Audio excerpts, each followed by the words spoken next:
Presented to you by Talking the Line Sports Media, a sports gambling podcast by bettors for bettors, connecting you with the brightest, sharpest, and most electric personalities in all the sports gambling industry.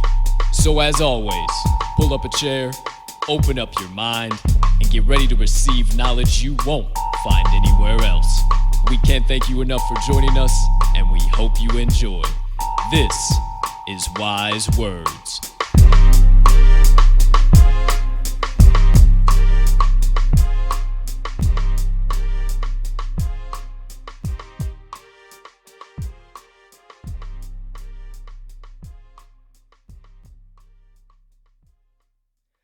Good morning, good afternoon, good evening, ladies and gentlemen, and beautiful gambling people joining us for Season 2, Episode number 4 of the Wise Words podcast. I am your humbled, honored, hyped, and always handicapping host, Colton, Captain Colt Sroka, and I can't thank you enough for choosing to stop by and get some of the best insights and analysis on the market from some of the brightest, sharpest, and most electric names in all of the sports gaming industry. Now, my friends, speaking of electric, it has been one of those starts here to Season 2 of the pod. We've had Yanni the Greek Karalis, we've had the legendary Kevin Walsh Jr., and most recently on Episode 3, we had Jeff Dawson. All three electric in their own right, and I do believe guest number 4 is just the same. Going to be a little bit of a different feel here today, but I am so excited to introduce you to a man that I am honored to call friend and someone who is quickly up and coming in the industry. Now, before I tell you about that guy, I got the usual other fella I need to bring in. I said it on Monday's show of the Talking the Line pod that's live Monday through Friday, 10 a.m. Central Standard Time, that I was not excited to be bringing this man in.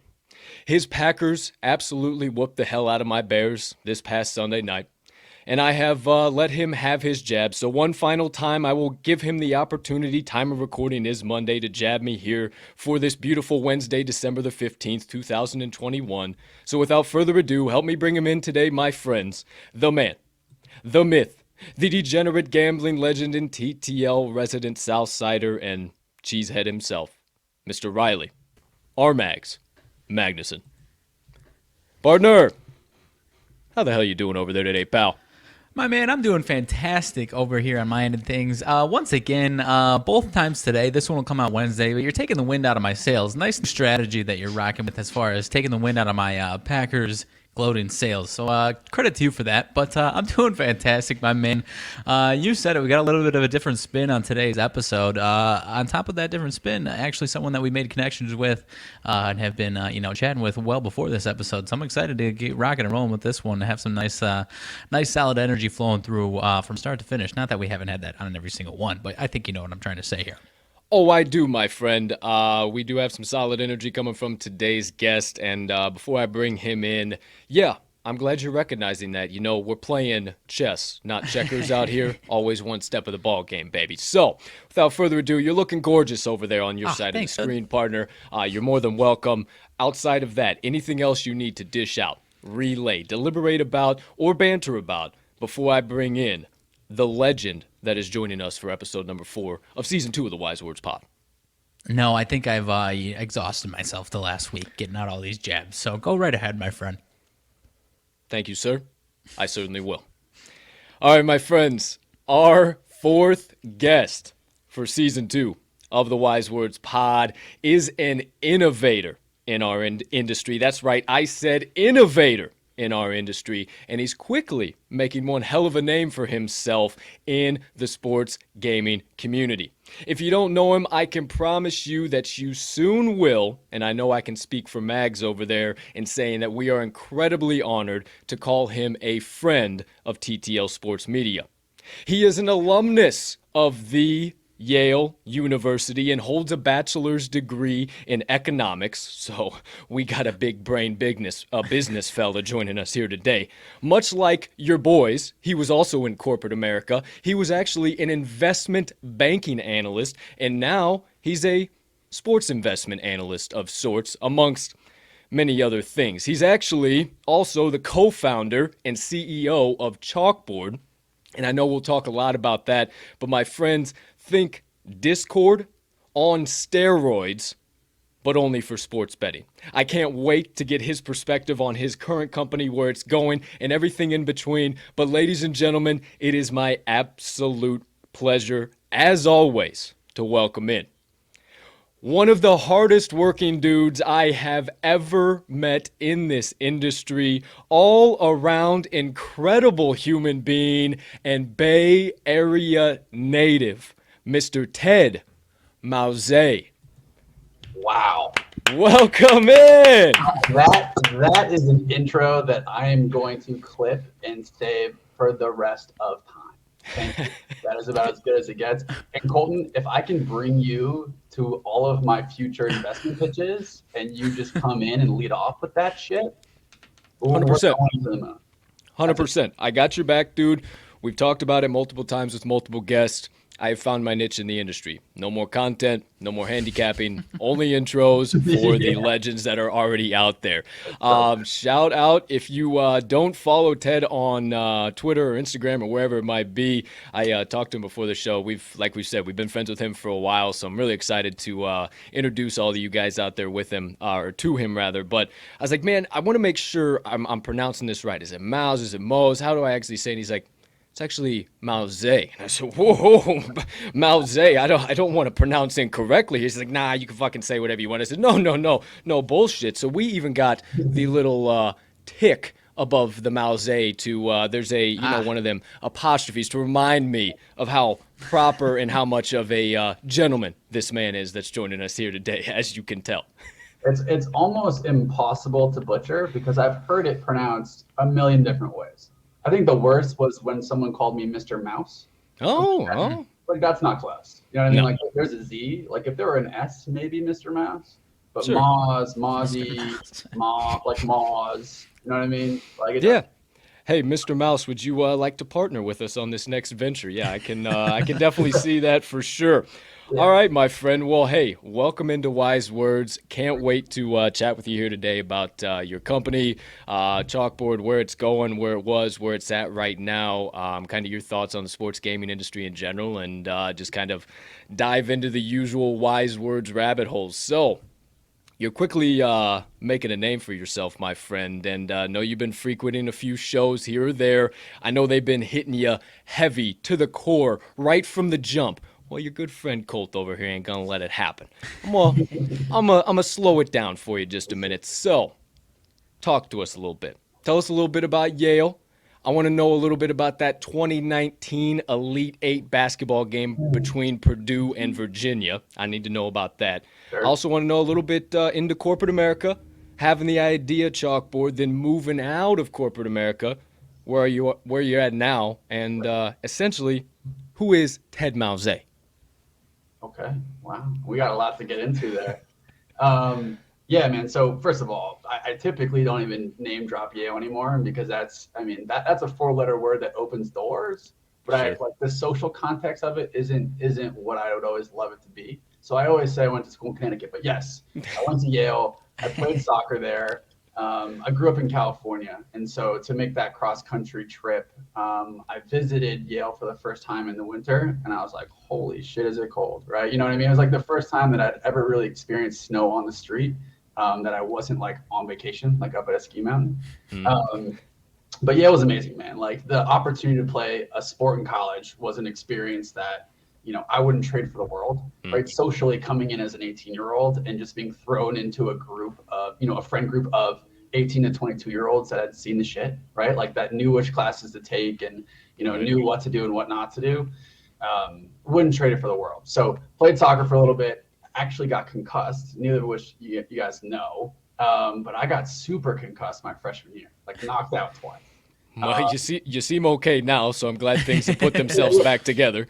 So like throughout life, like there are moments in which you like have to run a calculus and like weigh opportunity costs of going down path X or path Y.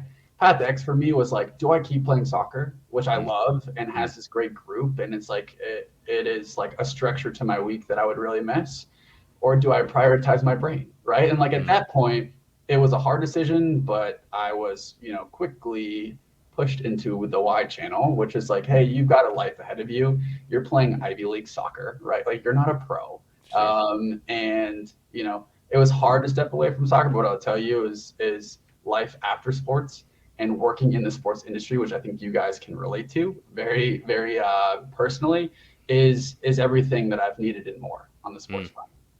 I love that. I absolutely love that. I was thinking, me and Mags were actually talking that same thing. It's funny you bring that up. It's just how important this has been to us and just how much it has advanced our lives in so many different ways to jump into the sports gaming industry. And I got a couple of questions behind that coming up here in a minute, but kind of carrying on with that question, wrapping it all up, tell us rather, just a little bit about that 2019 NCAA Elite Eight game, Purdue, Virginia, and what got you to where we're currently sitting here, my friend. Yeah, so let me provide a little bit of context. So I as a sports bettor, I started when I was 18 years old in college, right? Like a total idiot in a group chat. And that gets back to the chalkboard story. That's different. What I've always loved about sports betting is the fact that I'm like average to bad, but I have an incredible time doing it. Now, the only time in which I am like actually good and exceptionally good is during the tournament. March Madness every single year. No fucking idea why that is. Like I literally, can flip a coin and I hit 90% of my bets in the tournament. Yeah. And so in 2019, I was going on an insane run, and the co-founders of Chalkboard, we had this group chat, right? We were living the product before we had it. And in the group chat, they were sick and tired of me winning bets, right? They're just tired of it because there's no process, there's no model, there's no data analytics. It is literally like pure luck at that point. And the Purdue game, it was Purdue, Texas Tech, right? I think that's correct. And I think Purdue like absolutely shit the bed. Whatever it was, there was a moment in time when a bet that I had placed had no chance of hitting. My buddies were, celebrating early in the group chat, giving me the walk around, making sure that I knew that loss was incoming. And then they choked, right? And then I think it was Purdue or someone choked. And at that point, the group chat was just flooded with like, fuck you, Ted, like we're sick of this. But what I always, tell my buddies is like, I'm bad 99% of the year. Let me have this one moment in March. Right. My bank account cannot wait until the tournament comes back next year. I love it. I absolutely love it, my man. We can't wait to have you in. We have a TTL March Madness Challenge bracket. We do we do a major pot, we do half to major charity, and then we do half to the winner. So we'll definitely include you and all the CB boys in that this year upcoming. But we'll have plenty more rabbit holes to dive into everything Chalkboard. Shout out, see it on your shirt there. Can't wait to dive into that a little bit more. But I'll yield back for a moment, partner. What do you got over there, good sir? Ted, I'm curious about this question because Colt and I deal with this in certain spots over the last year or so. How, as far as if you're explaining Chalkboard to someone, not someone who's in the industry like us, how do you explain it to the people who either A, don't gamble, don't realize the popularity of gambling, or just flat out don't like it at all? How do you explain what you're doing to those type of people? Yeah, the best way to do it is to tell the founder story. So for people that don't bet on sports, when I try and tell them that I'm building a messaging product that is paired with a bet tracker, that is like, word soup for them, right? Like they have no idea what to do with anything that I just said. And so like when I'm chatting with my grandmother about Chalkboard, I have to like really break it down. And so what I tell her is, hey, when I was in college and I was missing my buddies from home, we found that sports, right, the same sports that we grew up playing together, like Little League baseball and club soccer and CYO basketball, sports via sports betting was an awesome way for our group chat to stay active, right? We were talking about the games we were watching, we were talking about the bets we were placing, and we found that sports betting was an insane thing to be a part of in a friend group, right? And I think that resonates with you guys, and hopefully that resonates with your audience. I'm sure it does. But for my grandmother, it's okay. Ted is, he's putting money on a sporting event with his friends because they want to talk about it, right? They want to share an experience despite being nowhere near each other. And that was, in essence, the gambling group chat. And when I say that we lived the product before we built it, that's what I mean, right? We were in college in iMessage using our ESPN app, trying to like facilitate this amazing experience. So in 2019, we're like, well, shit, like we've been doing this forever. Like let's go productize it. Let's go build it. Yeah, 100%. I mean, it's similar way of like basically starting with, hey, I do something in sports, or I talk about, we do podcasting. And they're like, oh, really? And then it's about gambling. It's this is really popularized, and like the biggest issue is just the people who still don't realize that not only is it not, still unpopular, it's not sketchy at all. Like, have you had any issues as far as like people thinking there's still those misconceptions as far as gambling being dangerous or anything like that? Have you had those types of issues to hurdle over? Totally. Yeah. I mean, people make comments to me all the time about like, working with the mob. And I'm like, we're in 2021, right? About to be in 2022. And like those days of gambling are so far behind us for most of the market. But another great story for you guys, and I'm sure you've had similar conversations with family members or friends or whomever it might be that didn't understand sports betting right when you guys were breaking into this space. But when I told my dad I was quitting my investment banking job after having just done 4 years of college tuition that he paid for, my dad said, "What the fuck?" Right? Like, what the fuck? And not only was it sports betting, but it was a social application in sports betting, which is predominantly a space where, or just a type of business that you need scale in order to ever be profitable or have any sort of revenue, right? And so he was shit scared for me because he didn't understand the space. Now, if I had had that same conversation with you guys, you'd have been like, hell yeah, you know what I mean? Let's go. You would have been firing up my engines. But right. There's a generational difference, and we deal with those conversations all the time. I'm sure you guys do too. They're everywhere. Most definitely. Well, we kind of know about Chalkboard more in essence now. I'm sure we'll get more of a picture, but I know, Ted, you don't do these pods all the time, so I'm gonna help you out here, right? Make sure you download the Chalkboard HQ app right here, right now, mid-pod. Go either on Google Play or the Apple Pod Store or Apple the App Store, the App Store, son of a bitch, the App Store. Go into it, download the Chalkboard app, go to Twitter, follow at Chalkboard HQ. We'll go all the way back through it at the end of the show, but I'm telling you, this man is innovating what we're doing in the industry, and you guys got to come over and check it out. We have our own board on there. Hey, toot our own horn too. Check out Talking the Line board. Come jump in, talk some shit with the boys, but we'll get to know a little bit more about it for sure. And one thing I wanted to ask you here, Ted, is that I've seen a lot lately is that the sports gaming industry is really me versus you, what I've seen lately, whether that be content creators or handicappers or whoever it might be. And what I've really come to love about Chalkboard and know about Chalkboard is that there is more of a feel of me and you versus the books. Now, maybe people don't really understand what I mean by that. Maybe they are kind of familiar more with the me versus you kind of feel of that. Who's the best capper out there?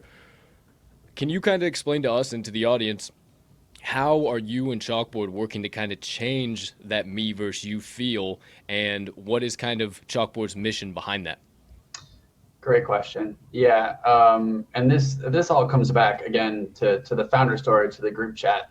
What's beautiful about sports betting, and I know you guys agree with this, is it is not a zero-sum game, right? The three of us can be on the same line at the same odds, all cheering for the same result.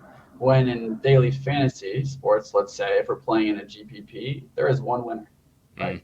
And so in sports betting, there is an opportunity to lean into us versus them, right? Us versus the books.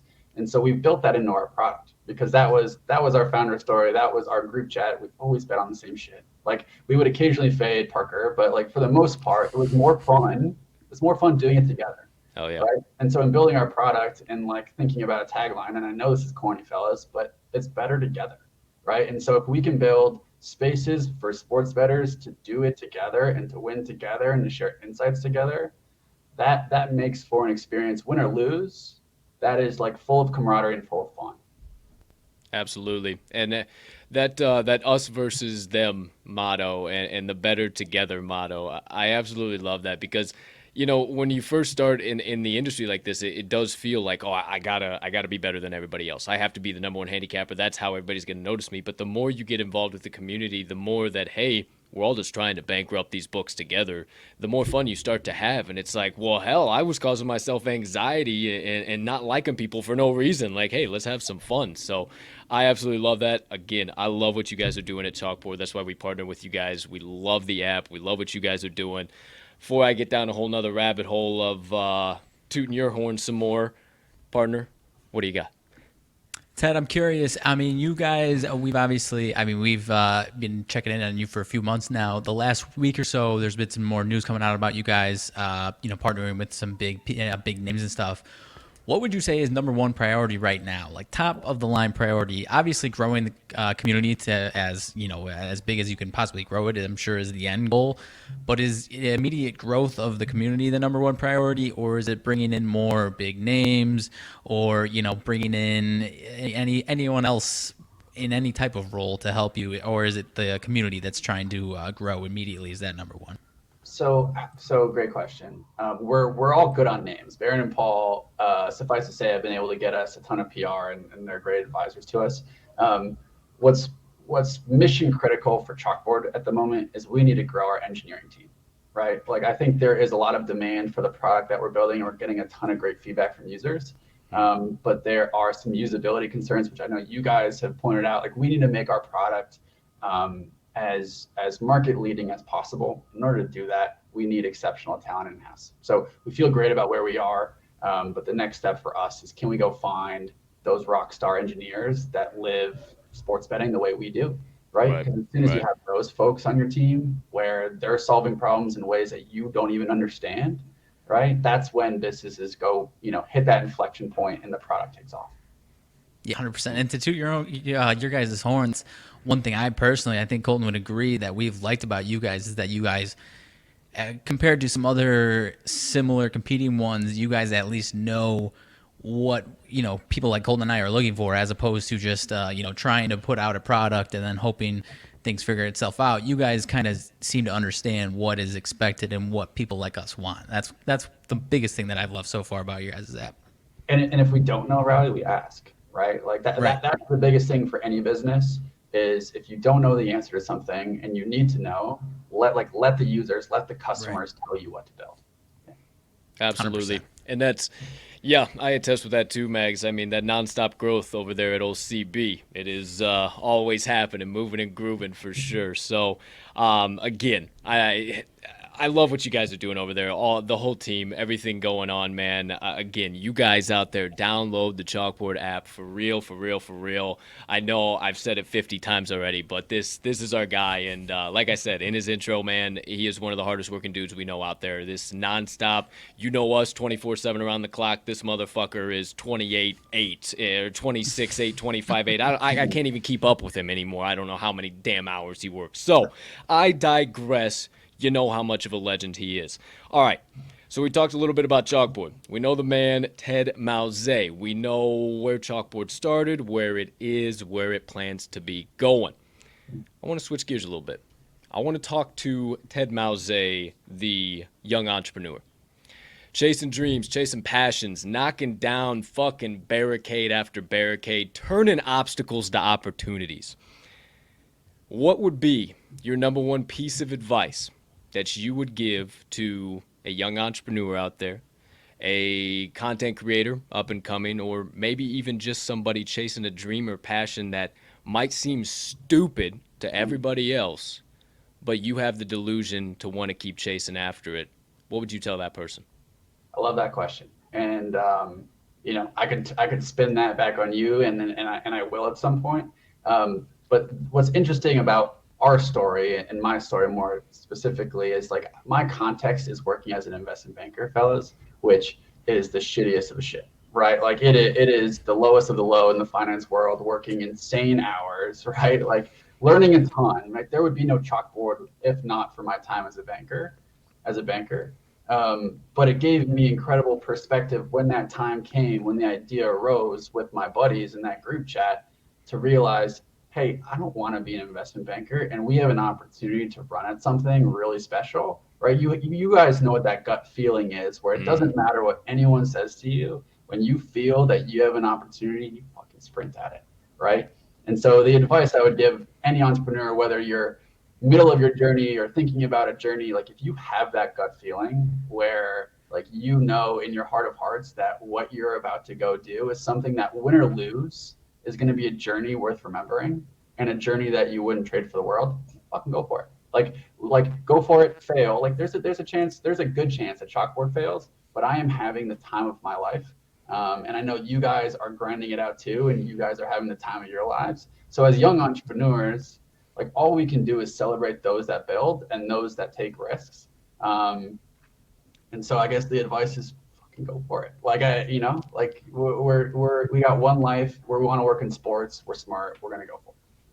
Fuck yeah, dude. I love that. That would definitely be number one spot I would go. And honestly, pretty much the entire theme I would say of what you said there is process over product. Yeah. If you live a life worth remembering is the quote that kind of came to my head as soon as you kind of started going there. If you have something you want, something you chase after, something that burns inside of you, the old quote, if you have a scratch, go itch it. Stop letting it sit there, because I'm sure you can attest to this too, Ted. Me and Mag sat on that ledge for a long time, sitting on that edge, looking out over the canyon like, that's a steep fucking drop, dude. Are you sure we should fucking, I mean, maybe, like, hey, you first, motherfucker. I'll follow you down there. I promise I will. But that jump and then spreading your wings and whoa, I can fly. Whoa, okay, all right, let's see what's good. And that process, adding one feather at a time, is what I always kind of give that visual incorporated as is. I love where you did that, because that's what I preach, man. You guys who know the show, my motivation minutes every single day on the show, it's what I preach, process over product. I mean, it is all about adding to you and who you are as a human being. So I love that answer, Ted. Appreciate the hell out of it. Oh yeah, fellas.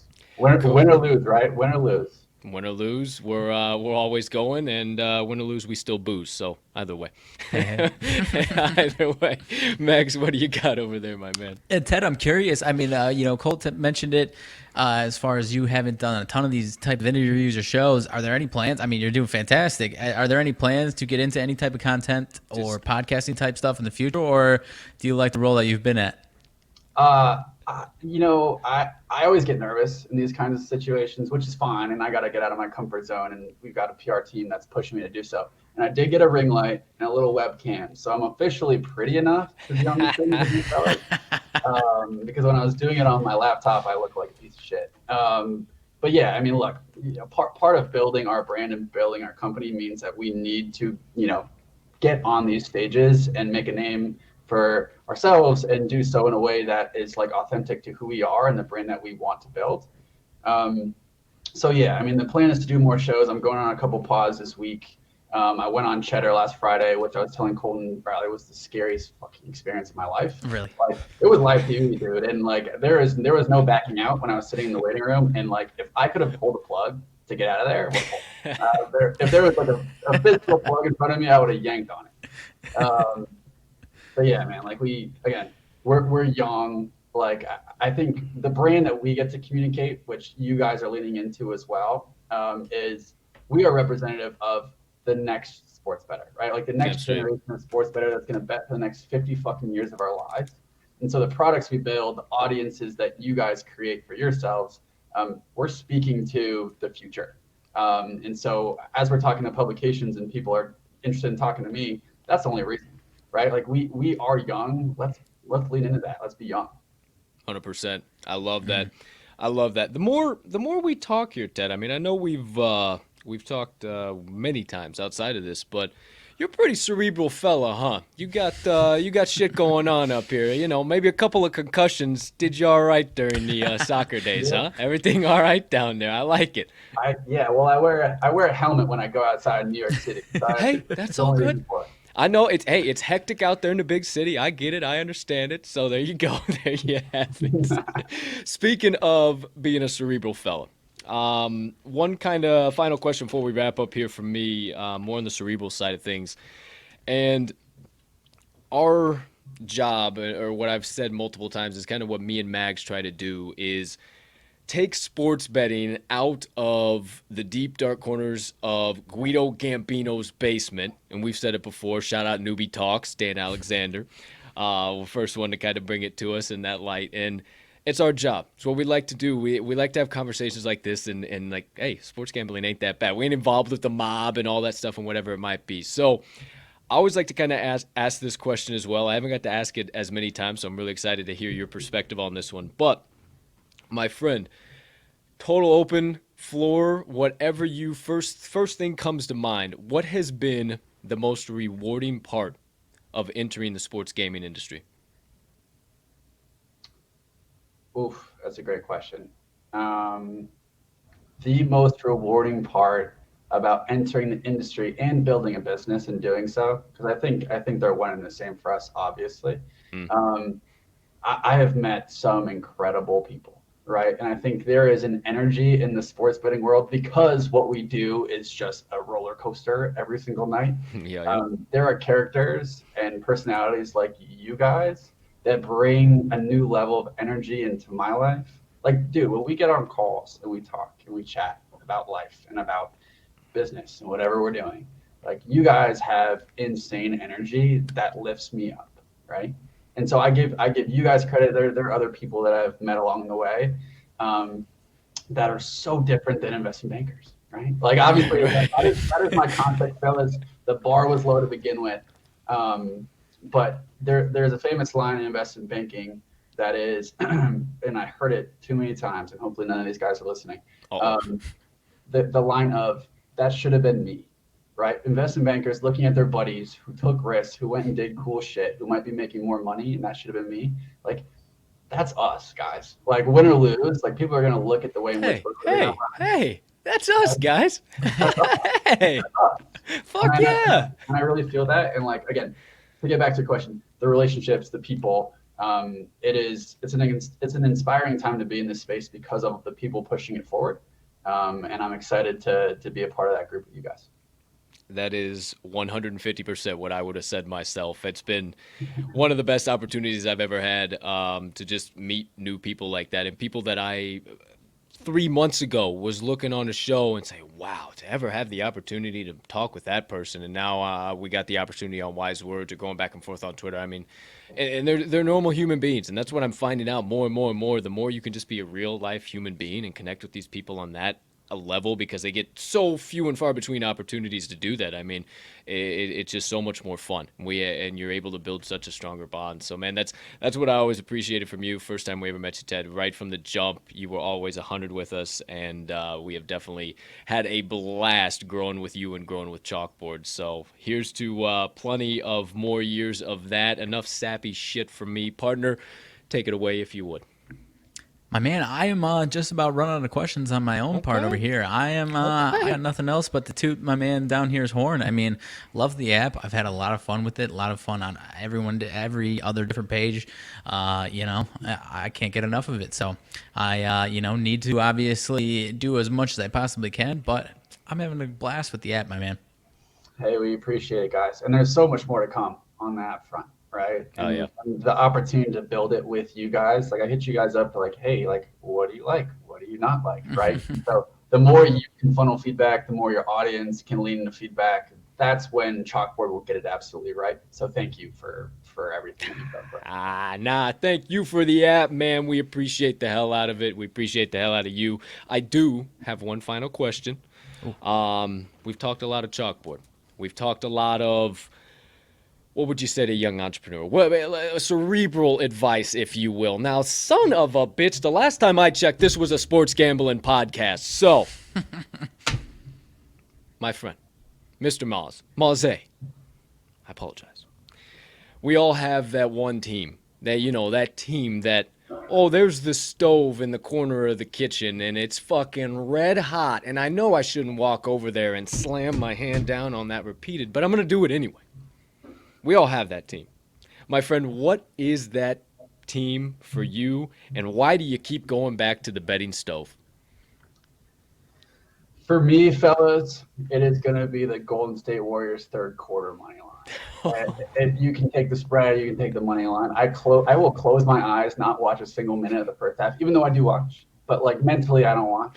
And just know that the third quarter, Steve Kerr is spitting something dangerous in the locker room come halftime because those boys just absolutely take care of business. It is the reason why I still have money in my account as a young entrepreneur 2 years into building a business is the 2016 season betting third quarter Warriors money line. Like that's literally all I did, guys. That's literally all I did. I love it. I absolutely love If it it. ain't broke, don't fix it. I love it. I love it. I love it.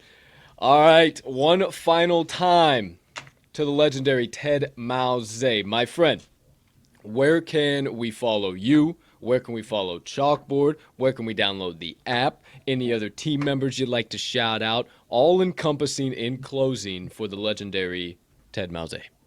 I gotta start with the team. So shout out to Will, Andrew, Parker, all the guys that have worked with us on this project for the past 2 years, the Typool team that's helping us build. The CEO of a startup, guys, is a cheerleader. Like I hopefully am able to put people in position that can do great work. And so far I've been able to do that, but like all of the credit goes to them first and foremost. Second of all, if you're going to download our app, it's in the App Store. We got an Android version coming. Colton shouting us up on the Google Play Store, not yet. Our DMs are full of hey, where the hell is the app on the Play Store? So yes, we get it. And then what was the third point? I'm missing one. Where can we follow you? If you want to follow me, Chalkboard. I don't even know what my personal handle is. Follow Chalkboard, Chalkboard HQ. Bro, I'm not a Twitter guy. I love you. I love you, man. I love you, man. You crack me up. Yeah, follow Hey, at he's here for Chalk- Chalkboard, not himself. I know. Hey, there you go. I love it. I love it. Follow at Chalkboard HQ on Twitter. Absolutely. Outside of that, I know we've said it about 15 million times here today, but my friends and Ted, thank you for stopping by, my man, giving us your insights, your knowledge, just being young in the space and being a creator and just having that mindset. Because if you're out there and you got that mindset and you're kind of tapping into something like that, and everybody else is looking at you like you got a fucking horn growing out of your forehead, and you're like, dude, I know this ain't fucking, like, I understand this. There's people don't get it, but I get it. Trust me. There's people out there that get it. There's people out there that get it. Go for it. I got one more thing to say, fellas. Absolutely. So, and I've told you, Riley, I haven't told this to you yet. Colton, I've told you this personally. We have at Chalkboard HQ so much goddamn respect for the work that you guys put in every single day. We see you go live. We see the grind. We see the hustle, right? And like we're building different businesses, but it all comes from the same place. And so from one entrepreneur to two great entrepreneurs, keep fucking going because it's going to be worth it. No doubt. No Appreciate doubt you, my man. about it.